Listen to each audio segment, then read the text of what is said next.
تلک غنیمة المسلمین غدا ان شاء الله. دا هر څه چې تا لیدلي دا به سبا د مسلمانانو غنیمت وي ان شاء الله. په دغه ډول رسول صلی الله علیه وسلم مسلمانانو ته یو ډول زیری د فتح ورکړ. رسول صلی الله علیه وسلم له دې وروستو چې کله دغه مخبر ته دغه خبره وکړه نو په دغه شپه په روایت کې راځي چې کم شخص په خپله خوښه پیره کوله نو هغه مرصد ابن ابي مرصد الغنوي و.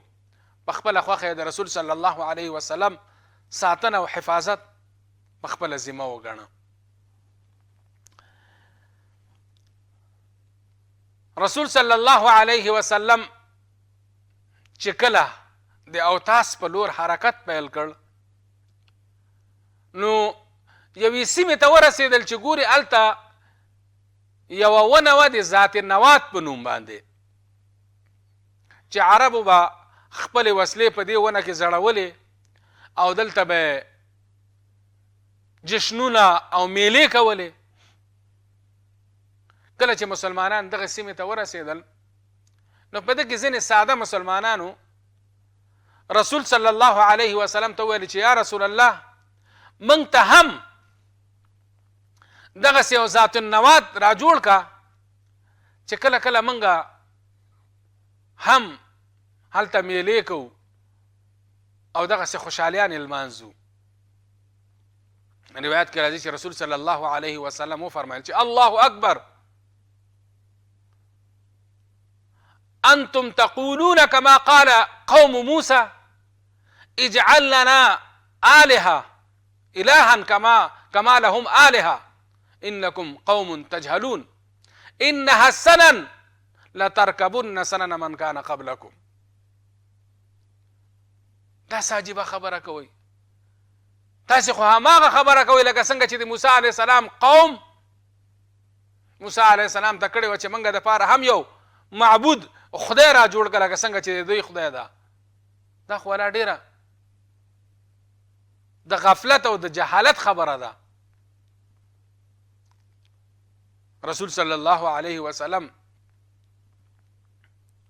په دغه خبره باندې هغوی ته داسې لارښوونه وکړله چې دا د جاهلیت دودونه او رسمونه دا ترک کړئ او داسې غوښتنه مه کوئ چې هغه د اسلام خلاف غوښتنه وي. الله تعالی تاسو ته داسې مقدس او پاک دین درکړی چې په نړۍ کې هیڅ قوم ته داسې دین نه ده ورکړی.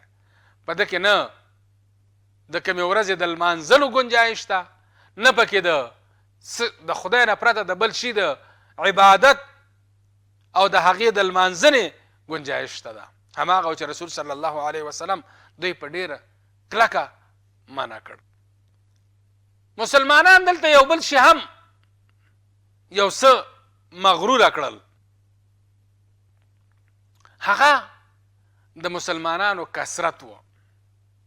ځکه له دې وړاندې چې څومره غزاګانې شوې وې که هغه د بدر غزا وه که د احد وه که د خندق وه که د موته وه او دغه راز که نورې سرایاوې په هیڅ کومه غزوه یا سریه کې د مسلمانانو شمیر دومره نه و چې هغه د 12,000 تنو ته ورسېږي. نو ځکه ځینې مسلمانانو په زړونو کې دا خبره راغله او په خوله یې ومویله چې نن ورځ موږ ته څوک د تعداد د کموالي له امله شکست نشي راکولی. یعنې نن ورځ موږ ډېر زیات یو. یو قسم غرور پکې را پیدا شو او الله رب العزت د دې یادونه په قرآن عظیم الشان کې هم کړې ده چې ويوم حنين إذ أعجبتكم كثرتكم فلم تغن عنكم شيئا وضاقت عليكم الأرض بما رحبت ثم وليتم مدبرين. هغه د حنین ورځ یاد کړئ چې تاسو مغروره کړئ ستاسو زیاتوالی حال دا چې هیڅ ګټه یې درته ونه کړله او ځمکه سره د خپلې پراخوالي پر تاسو تنګه شوه او تاسې په شا تیښتې ته اړ شوئ. نو کله چې مسلمانانو دا خبره وکړله رسول صلی الله علیه وسلم ته دې خبرې خوند ور نه کړ، ځکه چې د مسلمان تکیه باید په وسایلو اسبابو باندې نه وي بلکې د وحده لا شریک پر ذات باندې وي. نو ځکه رسالت مآب ته دا خبره ښه ښکاره نه شوه